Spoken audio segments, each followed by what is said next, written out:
The Panasonic Lumix GX85 was released in 2016. Now, even in 2021, I think this camera is a great purchase, and I'm going to tell you 10 reasons why that is. Coming right up.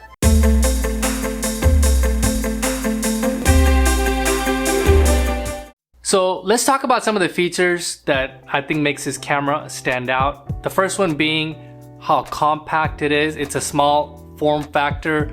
It's without a lens on here, it weighs less than a pound. It's 0.94 pounds. And as you can see, like the mount is right here. So this camera is just slightly bigger than the mount itself. So it's really compact. It also has USB charging, meaning you don't have to carry around an external charger. You can directly charge this camera and the battery using the USB port on the side. The EVF, this has an electronic viewfinder as in a lot of mirrorless cameras. So it has a constant preview feature, so meaning what you see is what you get in terms of exposure. This has 5-axis stabilization for really smooth footage. I don't even take a tripod. I have some sample clips that I'll be playing later on. Those entire clips were actually handheld, no tripod, no gimbal whatsoever. HDMI pass-through. This camera allows you to record on the SD card and output externally at the same time. Now some cameras don't allow that. 4K live crop. You can do panning and zooming in camera. This is the feature that made me not even want to buy a slider. You can do pans and zooms in camera. It's really great. In fact, I have a video on 10 professional features on these cameras. Check it out here on the top right hand corner. Another one is focus stacking. For example, if you're doing product photography, it grabs focus on different parts of the image and stacks the image for you in camera. The 4K recording up to 30 frames per second. It also does 4K 24 obviously, and 1080p at 60 frames per second. I think that's enough for most people. The 4K footage, it's amazing. It's at 100 megabits per second. Now compare that with the G9, which has it at 150 megabits per second, but the G9 is $1,000. This camera is $600 and it comes with 2 lenses. The G9 is body only at $1,000. So compare that, 4K at 100 megabits per second. I think that's a great feature. It looks really solid, and again, as I mentioned, the sample clips later on contain 4K footage. 16 megapixel sensor. You can do prints up to 11 by 14. Obviously you can do even higher, but up to 11 by 14, that'll still look sharp. I think most people that buy these cameras probably don't print. I like to print. I have some prints here on the side here. I like to print, and man, you can do 11 by 14 prints, and that's enough for most people.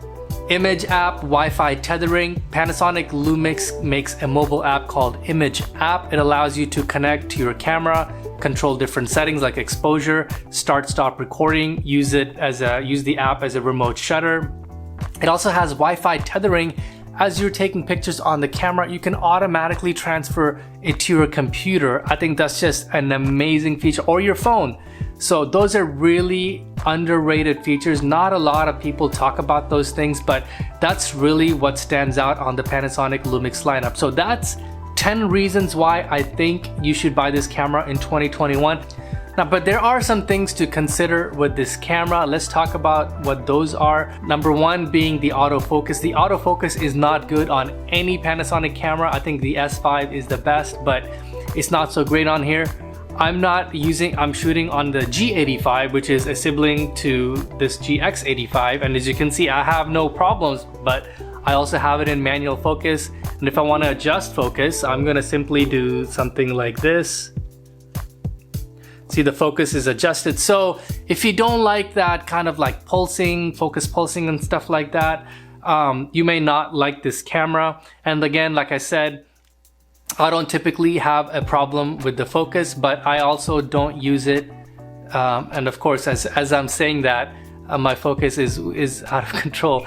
I don't have a problem with focus on these cameras, but again, I like to use manual focus. So if you're not accustomed to manual focus, this could be a problem for you. Or if you're expecting, perfect focus all the time, this is not going to be the camera for you. You're going to want to look at the Olympus Olympus EM1 Mark II, or maybe some of the Sony cameras like the Sony A6000, A6100, some of those cameras. But I think for me it's doable. All of my videos on this channel have been shot on the Panasonic Lumix cameras, and I don't have an issue with the focus.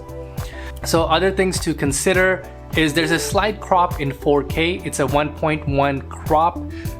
It's not too bad, but it is noticeable. Right now I'm shooting in 4K, but the camera is pretty far back and I'm fine with the composition, so I'm okay with it. But it does have a slight crop. The ergonomics, as you can see, this is the rangefinder model. It's also very flat, and it doesn't have that great of a grip on here. Okay, so it's got a very small grip. Now there's an accessory you can buy to make the grip better. It doesn't really bother me. In fact, none of these considerations actually bother me. That's why I still have this camera. I just use a wrist strap, you know, and like this. I've never dropped this camera, you know, knock on wood. But that's something to be aware of. Also, the buttons are really small. The EVF is small. So that's something to consider if you're looking for, if you have big hands, or if you want something where you can fully fit your eye in, because my eye doesn't fit all the way in. I do like to have my eye up against the eye cup like this, but on this one you can't. I kind of hold it away just to see if things are in focus. But honestly, for my purposes, this camera works great, as you'll see later on in the sample clips. There's no microphone port and there's no remote shutter port. Obviously the microphone port, if you're wanting to do audio, it makes it better, especially when you're starting out. But if you already have audio figured out, or if you want this as a secondary camera, maybe you don't care about the audio, this not having a microphone input. It also doesn't have a remote shutter port. You can work around that, as I mentioned, using the Panasonic ImageApp on your phone. If you have your phone on, you can use that for remote shutter. You can also just tap on the screen to take a picture. Other things, I mean, this is kind of like a minor thing. There's no external mode dial. You can't change the drive mode or 4K photo mode like you can on the G85 or some of the other cameras. So instead of, because that mode isn't here, some of those features are kind of spread out in the various menu items. Now, the biggest thing out of all those things, none of those things really bother me. The one thing that does bother me is there's no external focus type button. On my G85 and all my other cameras, you can actually go from manual focus to autofocus continuous to autofocus flexible or single. You can kind of change that as you're recording. On this camera, you can't do that. So you actually have to stop the recording and go in and change it. I wish Panasonic, if you're watching, please release an update where you can actually change the focus mode or focus type while you're recording. That would make me like love this camera. That's the only thing that bothers me about this camera. All those things I mentioned, I'm mentioning it for other people that may bother them, but like I said, those things don't bother me. The biggest gripe for me is the autofocus type. That just drives me nuts that this doesn't have it. So that's it, guys. Those are all the gripes, and as I mentioned earlier, you know, those 10 reasons, those are great reasons to buy this camera. If the things that are lacking in this camera bothers you, a better camera would be the Panasonic G85. It has the articulate, oh, I forgot to mention the flip out screen. This screen only goes this way and this way. That is it. It doesn't flip out to the side or do anything else. It just does those two modes. Again, not something that bothers me, but if it's something that bothers you, you may want to look at other cameras. And speaking of other cameras, the Panasonic Lumix G85, which I'm shooting on right now, has that flip out screen, has that mic input, has a remote shutter port, has a lot of the features, but it's also missing some things, like it's not as compact. You can't charge internally with a USB cable. So there are some things that that camera is missing as well, but it is available for $700 and it comes with a 12 to 60 millimeter lens. I'm talking about the Panasonic Lumix G85. It comes with a 12 to 60 millimeter lens. It's around $700 right now. And compared to this is only $600, and it comes with two lenses, the 12 to 32 and the 45 to 150. So I would say right now, looking at the G7, looking at the GX85, and looking at the G85, I think this is the best bang for the buck. I mean, for $600, you get the body and two lenses. That's a phenomenal deal.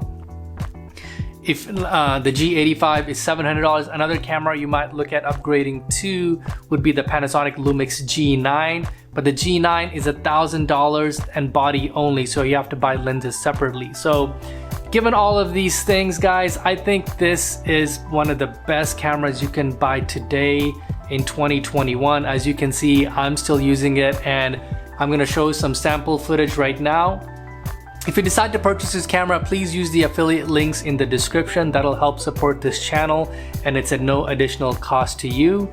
And let me know what you think of this video. Let me know what you think of this camera. Do you have any favorite features? Anything I missed? Please let me know in the comments below, and I hope you like this sample footage.